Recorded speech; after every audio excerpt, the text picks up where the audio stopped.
Masih bersama kami di Sindor Siang, pemirsa keluarga Kepala Bank BUMN yang menjadi korban penculikan dan pembunuhan meminta polisi mengungkap motif para pelaku. Keluarga juga mengapresiasi polisi yang telah bertindak cepat menangkap pelaku. Saat ini pihak keluarga Ilham Pradipta menunggu perkembangan penyelidikan kasus dari kepolisian.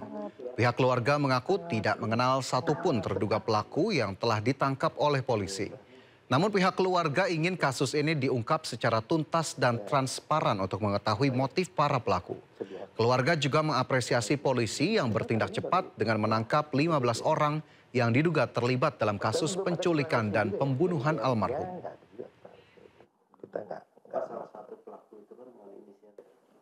Pertama ya kita ucapkan sangat banyak terima kasih ya atas reaksi yang sangat cepat dari pihak kepolisian dengan menangkap beberapa yang saat ini diduga sebagai pelaku.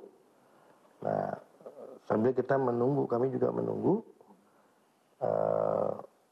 informasi lanjutan. Tentunya motifnya apa, terus apakah nanti dari motif itu memang secara secara logik memang ada unsur mensrea kejahatannya di sana, sehingga terjawab kenapa adik kita atau almarhum itu sampai harus dibunuh. Itu yang kita tunggu juga. Kan masih pendalaman terus nih dari pihak kepolisian ya. Dan belum ada keterangan resmi kan? Iya. Belum ada. Kita nunggu juga itu.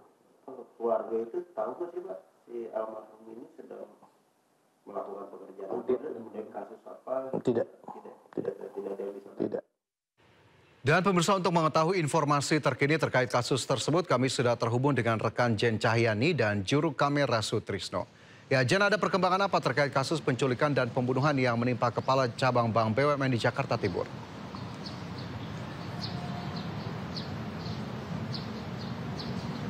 Ya, baik Fajar dan juga pemirsa. Kalau untuk per hari ini memang belum ada update terbaru dari pihak Polda Metro Jaya, khususnya dari Ditreskrimum Polda Metro Jaya.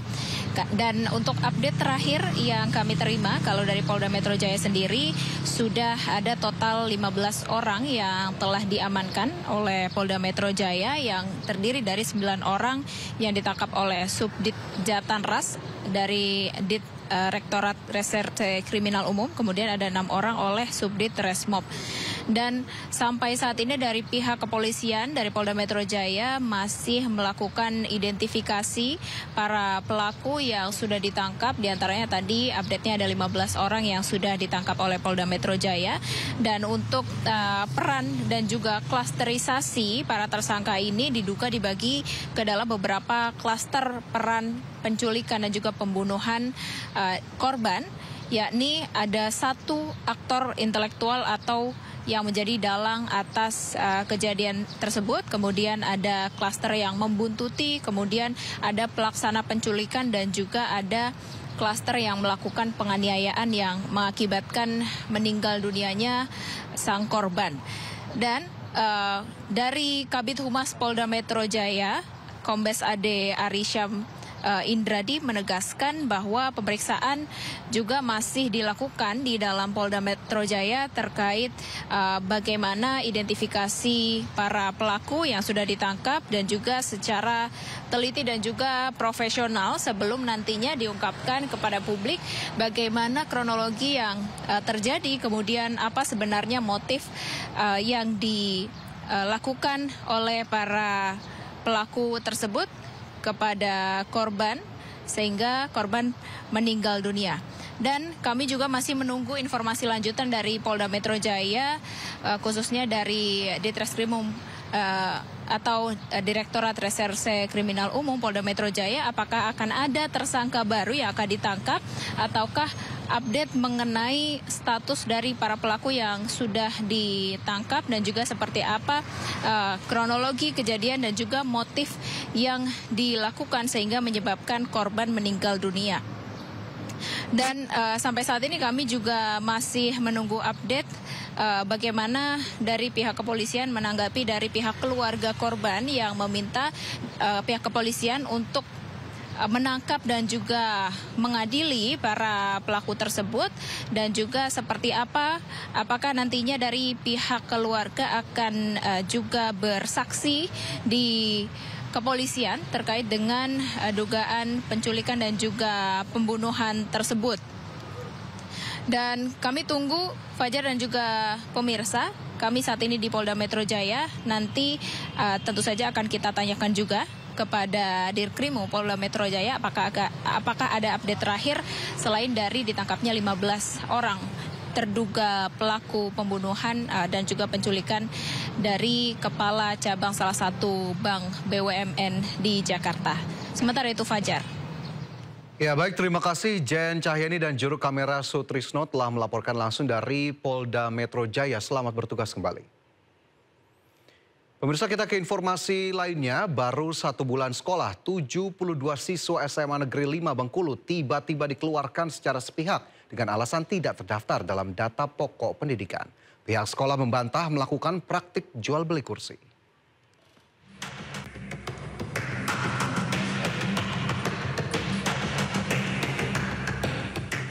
72 siswa dari SMA Negeri 5 Bengkulu tiba-tiba dikeluarkan secara sepihak dengan alasan tidak terdaftar dalam data pokok pendidikan. Padahal para siswa telah mengikuti kegiatan belajar selama sebulan penuh. Orang tua siswa menemui berbagai pihak, mulai dari pengacara hingga DPRD Bengkulu. Hasil pertemuan, 30 siswa memilih pindah sekolah, sementara 42 siswa lainnya bertahan dan menuntut kejelasan. Menteri Pendidikan Dasar dan Menengah Abdul Muti memastikan Dinas Pendidikan dan Kebudayaan Provinsi Bengkulu telah memfasilitasi penyelesaian masalah ini. Kita selesaikan dengan Dinas Pendidikan Provinsi Bengkulu dan alhamdulillah juga mereka sudah kita berikan kesempatan belajar di SMA negeri yang lainnya. Dan kita berusaha sesuai dengan aturan yang kita buat, daya tampung maksimal itu adalah untuk menjaga kualitas pembelajaran. Sehingga memang jumlahnya tidak bisa kita tambah dan ada sekolah negeri yang lain yang juga siap menampung mereka. Sebelumnya pihak sekolah membantah melakukan praktik jual beli kursi. Sementara Dinas Pendidikan akan menyalurkan siswa ke sekolah negeri lain. Posko pengaduan pun dibuka hingga 31 Agustus agar siswa terdampak segera mendapat sekolah pengganti. Dari Bengkulu dan Surabaya, Endro Dwirawan, Yuda Prawira, iNews melaporkan. Sumber dari berbagai sumber berita aktual. Informasi, sumber, inspirasi. Dari acara deklarasi tersaji lugas, Tegas. dan berkelas. Hasil gelar perkara. Semuanya lengkap di sini. Sindo News TV, Beyond Headlines. Program berita teraktual prime time Anda. Presiden Republik Indonesia tiba di Brussel, Belgia pada Aduh ijazah palsu milik rekening penerima bansos terindikasi judi online. Menggali banyak peristiwa dari beragam lokasi. Muhammad Riza Khalid jadi salah satu tersangka olah tempat kejadian perkara kasus tewasnya diplomat. Dapatkan informasi penting di Sindo Prime setiap Senin sampai Jumat jam 7 malam di Sindo News TV. Sumber berita aktual tersaji lengkap di sini. 7 pelaku dalam kasus Hezbollah meluncurkan Belum tahu kita menjadi